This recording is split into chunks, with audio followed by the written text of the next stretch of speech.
Let's put all the cards on the table. Let's actually just lay this out for everybody.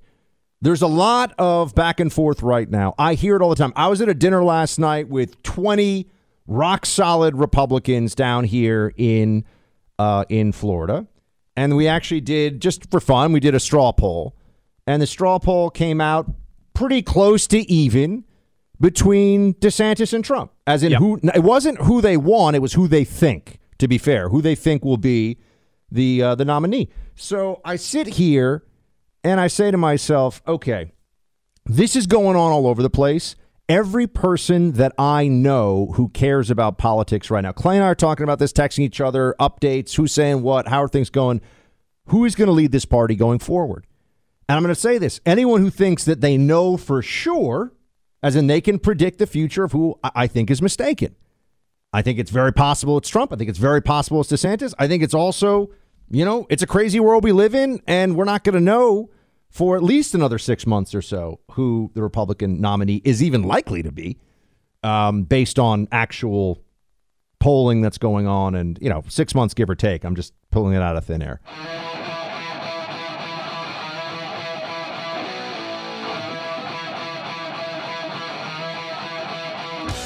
But so we wanted to bring it on here and allow somebody who, keep in mind, and for people who are saying, because I know we're going to get these emails, they'll say, hey, you guys have a duty and obligation in the house that Rush built.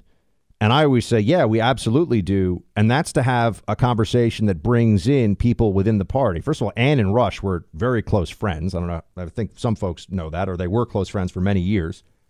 And Ann obviously wrote a book in Trump We Trust and was one of his earliest supporters, and then turned on him as a result of what he did in office. Now, I could have sit here. It's hard in radio. I don't want to sit here and argue. He was right, though, on China and China trade policy. Like, you can't just leave all the, he was right. I don't even want to get into all the things you'd say, because if we had another voice, people would say, what about the booming economy that Trump had? What about the deregulation that Trump had? What about the U.S. Mexico-Canada trade agreement? What about dealing with China? What about no new war? What about the best border control we've seen in 2 decades? That has to be a part of the conversation. But there are people who have substantial followings right now in the world of conservatism, Clay, who are having this discussion as to who should be the leader of the party. And we, I think, have to have a forum for people within that family on the right to discuss what the direction, what the future is. If we only serve one side of that discussion, we're not saying we're taking sides here. If we only serve one side of that discussion, I think we do a disservice.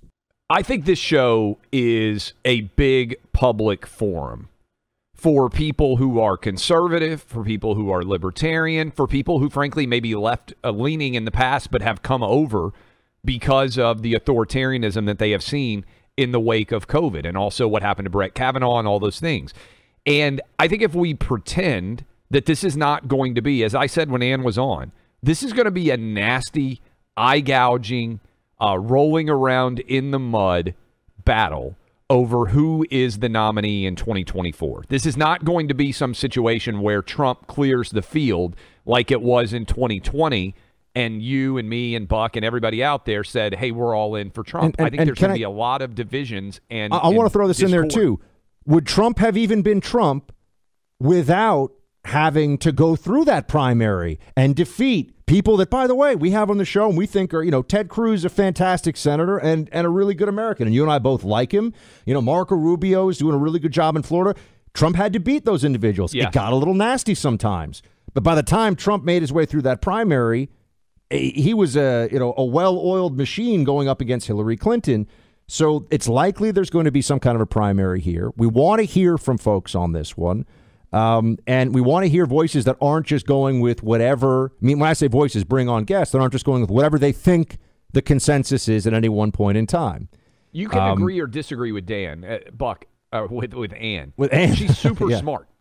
She's super smart. And she represents a segment of the Republican base. I'm going to tell you, there are a lot of people that want it to be DeSantis. I'm just going to tell everybody out there right now, but they're scared of upsetting their Trump supporters that are their friends that they love. That's out there. That's out there. And you see this reflected in polls. 100% accurate. And by the way, I think your point about being out to dinner, you were with 20 people last night in Florida, and you basically did a straw poll.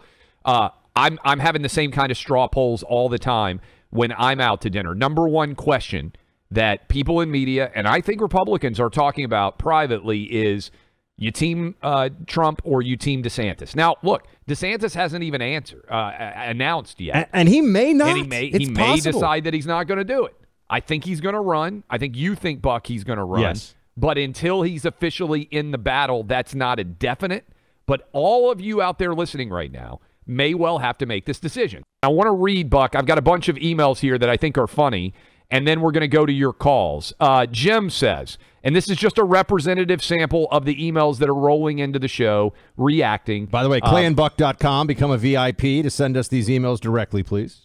That is right. These are all our VIPs writing in. Ann is absolutely correct.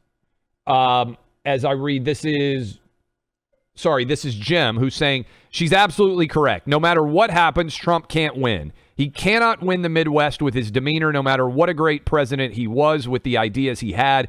All personality, he'll never win again. Everyone in the middle here in Wisconsin, Jim is from Wisconsin, cannot be pursued even if the end of the world was the possibility, just saying. Brian says, I enjoy the show, love what you both stand for. I just listened to Ann Coulter. She has her opinion, beliefs, and I have mine.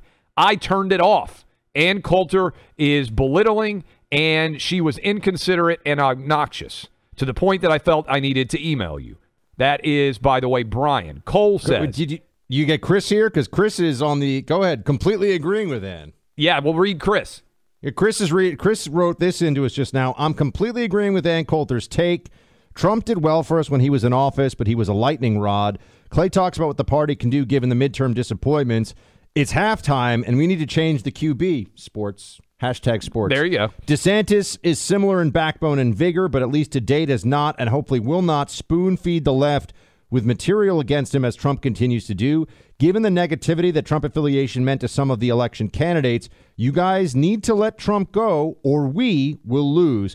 By the way, DeSantis will bury Trump in a debate. Look, I think this is really important, Clay, because I think to a lot of people, and when I say people, our extended family on the right, conservatives, Republicans, etc., they don't want to upset their fellow conservative Trump supporters by saying this stuff to them because, or even by calling in necessarily. The emails that I'm seeing are far more supportive of some aspects, at least, of what Ann said. Calls seem to be skewing to this show right now much more toward Trump. Interesting. Rebecca, by the way, in spite of having been a Trump supporter, I'm in complete agreement with the author you just had on. I just tuned in, so I missed her full name, but I think her first name is Ann, which is actually really funny. Trump may have been a great president, but the Democrats and his inability to rein in his mouth have ruined him, and he's now pulling the Republican Party down with him. Again, we're reading emails from VIPs. Herschel Walker was running in Georgia because Trump handpicked him. He was absolutely not the best choice for Republicans as a candidate. Candidates that Trump was behind lost because they were supported by Trump. My opinion is DeSantis is a better candidate. I also think you need to stop pushing Trump. I would just argue we're not pushing anybody, but we need a different candidate for president if Republicans have any hope to win. Now, a couple of funny ones, Buck. And I think Ann would even have to admit that a couple of these are funny. This is from, I believe, Marie. Trump is the best Republican. That's why he won in 2016 and 2020. Yes, he won. When Ann Coulter cuts that long, stringy hair and wins an election, I'll listen to her advice about proper Republican candidates for president or dog catcher. She's all mouth and no couth. And then Ian says, I love your show. Listen to it every day. The way that arrogant trash bag came on your show and trashed Republicans was disgraceful. She's obviously not a true Republican. She is the definition of a rhino. If I ever hear her on the show again, I'll turn it off and never listen to the show again. She is evil. Now, let me just say this. Ann and Rush went back like 20 years. Used to hang out together all the time. He used to love her books. So just Ann has been in this movement and been a voice in it since I was in like high school or college. So it's not like we're pulling somebody who hasn't, out of thin air, who hasn't done a tremendous amount in terms of books and for the movement in general. I do want to get to calls, Clay. Do you want to get to some of these calls? Well, let me just say this in response. I have done radio my whole life.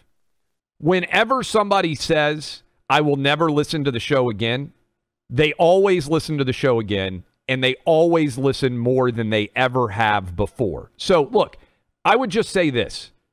Cancel culture is a Democrat thing. If you don't want us to have a people on with opinions that may sometimes be different than yours, then, frankly, you're listening to the wrong show, because this is going to be a real battle. I would say that Buck and I are the equivalent of boxing referees now.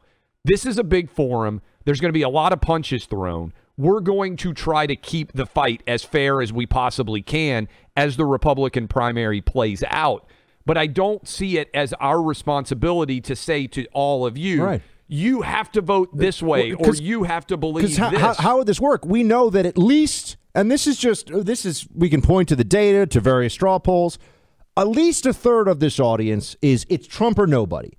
At least a third of this audience is it's DeSantis or nobody. And then there's another, third, give or take, obviously, that maybe are kind of in between, or think about even Pompeo or Youngkin or whomever, right? Yep. So we have to serve the entire audience with this massive platform and have the conversation so that we can get to the best place as a party for the country.